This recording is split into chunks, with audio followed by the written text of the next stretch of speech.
Всем привет и добро пожаловать! Я Наташа. А я Катя, и это подкаст для тех, кто изучает русский язык.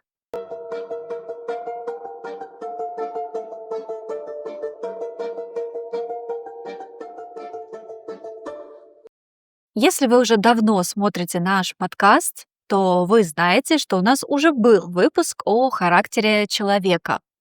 Но тогда мы говорили о прилагательных, а в русском языке еще множество очень ярких, экспрессивных существительных, которые тоже характеризуют человека. Сегодня поговорим о них. Итак, давай начнем с положительных черт, с положительных характеристик, потому что их в нашем списке не так много. Наверное, мы более экспрессивны, более эмоциональны, когда говорим о чем-то негативном. Хорошо это или нет? Итак, позитивная характеристика, или то, как мы можем описать человека, мы можем сказать добряк. Да? Он добряк. Мы знаем слово добрый. Я думаю, все знают слово добрый. Это более живое, более эмоциональное слово. Добряк. Да, но у меня лично такое чувство, что здесь есть какая-то дополнительная коннотация, какое-то мини-значение, когда мы используем это слово, чтобы сказать, что человек, слишком добрый, что он почти слабый, мягкий. Есть такое? Есть такое, да, и мы можем сказать, что он добрый, он слишком добрый в тех ситуациях, когда нужно показать твердость характера, да, но он такой слабый, мягкий, добряк. И еще одно положительное качество — это трудяга. Трудяга — это человек, который много и хорошо работает. Есть, например, нейтральная характеристика — трудоголик. А трудяга — это прям положительное. Он молодец. Да, согласна. И последняя позитивная характеристика — это весельчак. Этот человек — душа компании, с ним никогда не скучно. Но я думаю, это понятно, да? Мы знаем веселый Да. человек, весельчак. Да. И перед тем, как мы продолжим, хочу напомнить, что у нас есть замечательный, потрясающий разговорный клуб, в котором мы обсуждаем темы выпусков подкаста, обсуждаем иногда какие-то фильмы и просто очень хорошо проводим время вместе. Если вам интересно, пожалуйста, прочитайте информацию о разговорном клубе в описании и жду вас на встречах. Ну, а теперь самое интересное — негативные характеристики. Первое такое слово — это хам. И похожее по значению нахал, наглец. Хам — это человек, который думает только о себе, он грубый, у него плохие манеры, и он, к сожалению, не боится это показывать. И часто нахал, наглец, хам и хамское поведение встречаются где-нибудь в очереди, где обстановка, атмосфера напряжены. Да, еще есть такая разговорная форма хамло. Да, когда Точно. кто-то тебе нагрубил или разговаривал с чрезмерным использованием мата, например, да, мы можем сказать хамло. Да, окей. Сейчас мы часто слышим, говорим везде и в реальной жизни, и в интернете о материальных ценностях. И слово, связанное с этим, это жмот, жмотяра, жадина, скряга. Это жадный человек, который не любит тратить деньги или, может быть, не только деньги, да, а все оставляет у себя и никогда ничего не тратит.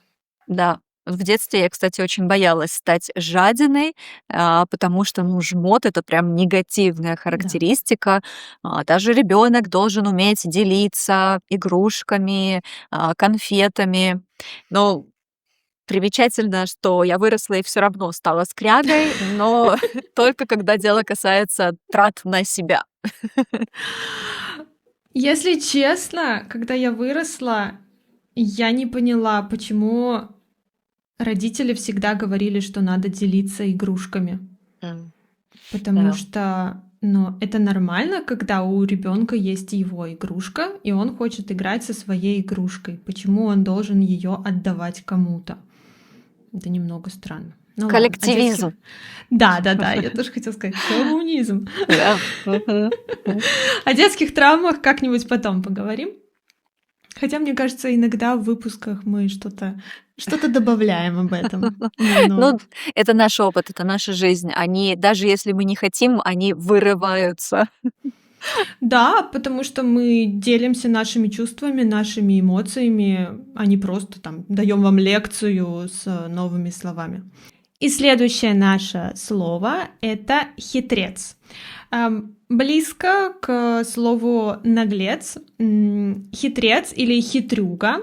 Это, как можно понять, хитрый человек, но мы используем это слово, когда хотим сказать о человеке, который всегда добивается своего разными, очень часто хитрыми путями.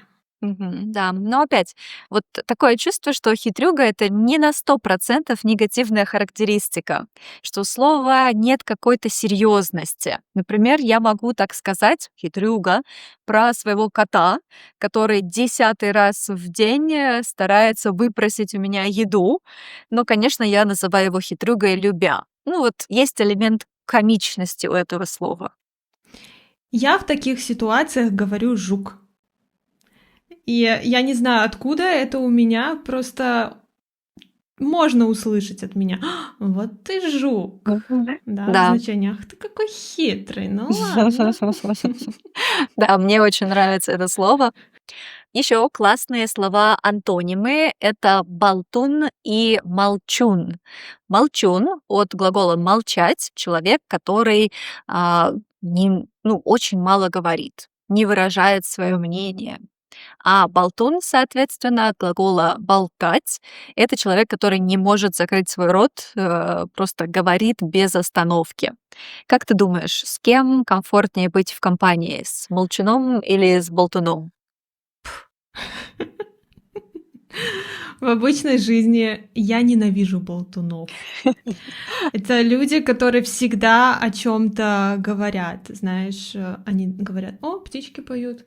А, сегодня такой день, кстати. А что сегодня, вторник? Не знаю, а в среду что ты делаешь обычно в среду?»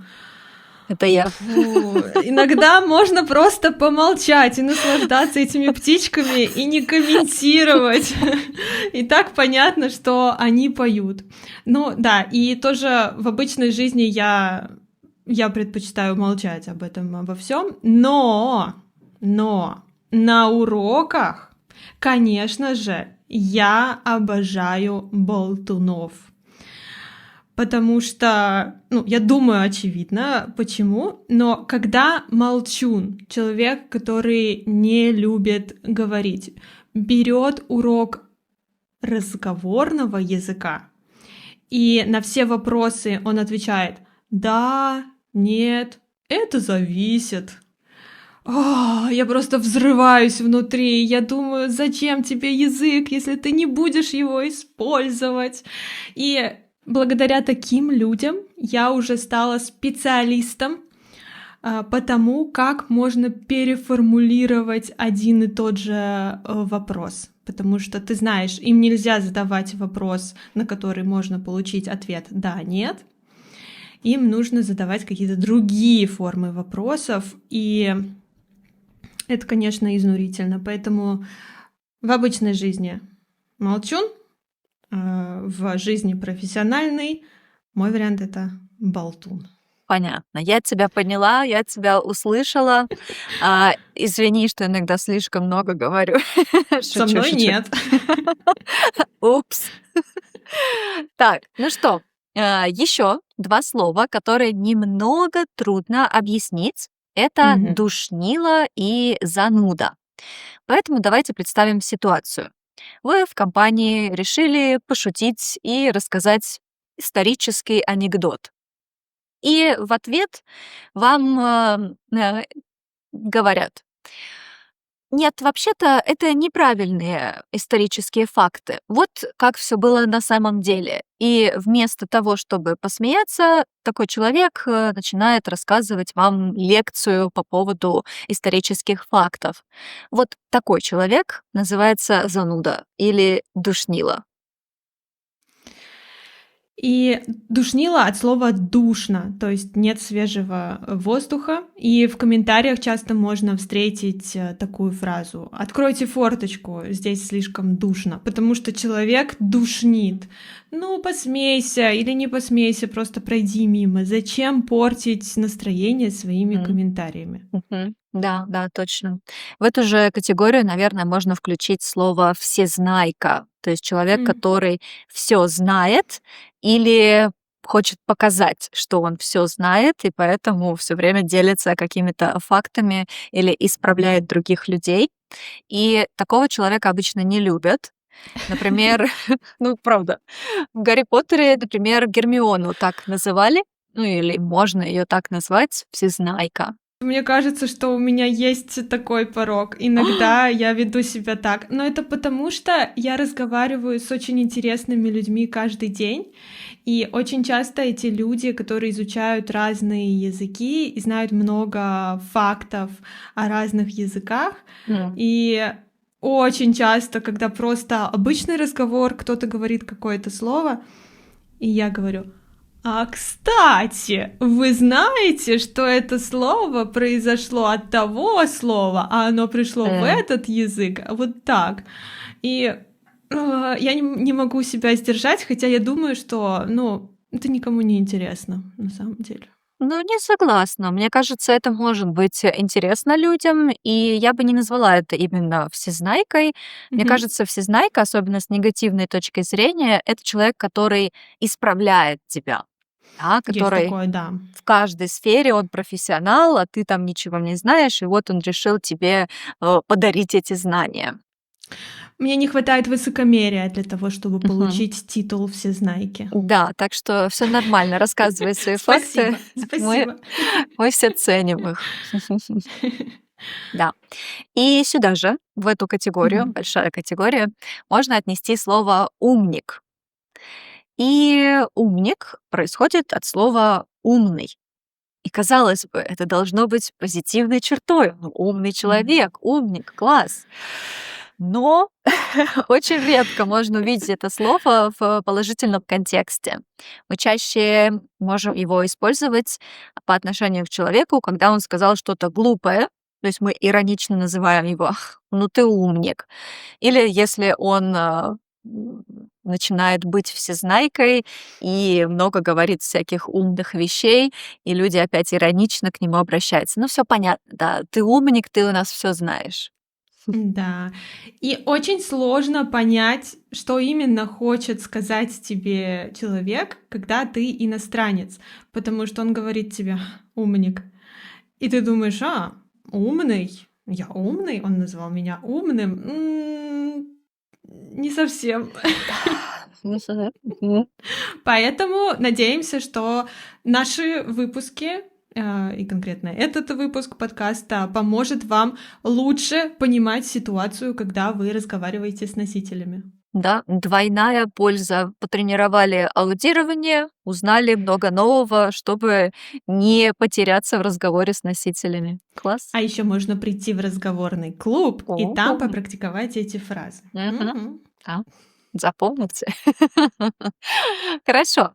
Ну, напоследок предлагаю рассказать еще парочку прикольных слов. Для меня Мгм. такое слово это тугодум.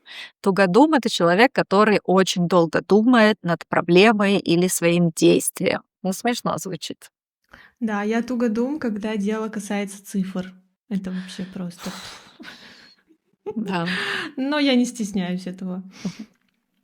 Я уже привыкла. Итак, еще есть слово неряха.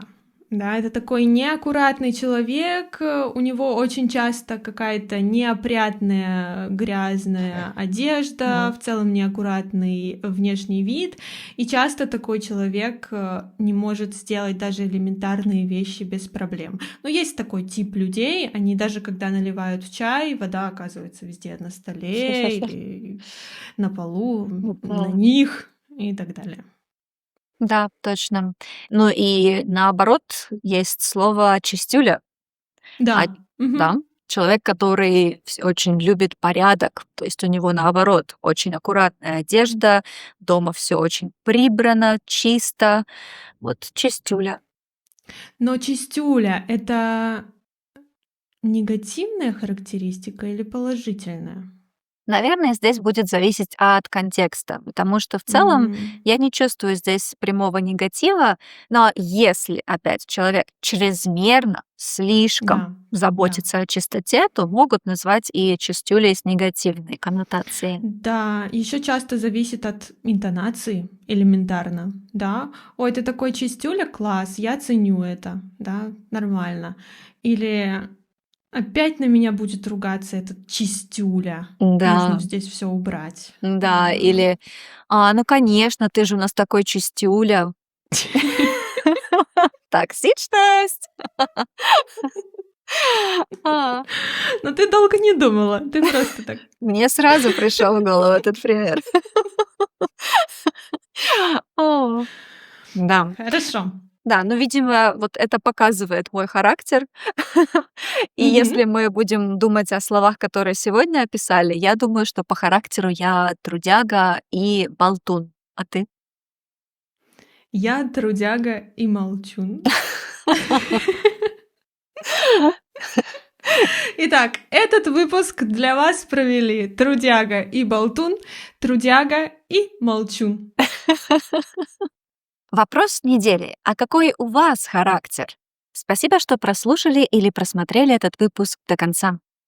Становитесь патронами нашего подкаста, получайте скрипт каждого эпизода, доступ к закрытой группе в Телеграме, а также место в разговорном клубе. Все детали в описании. Пока-пока. Пока-пока.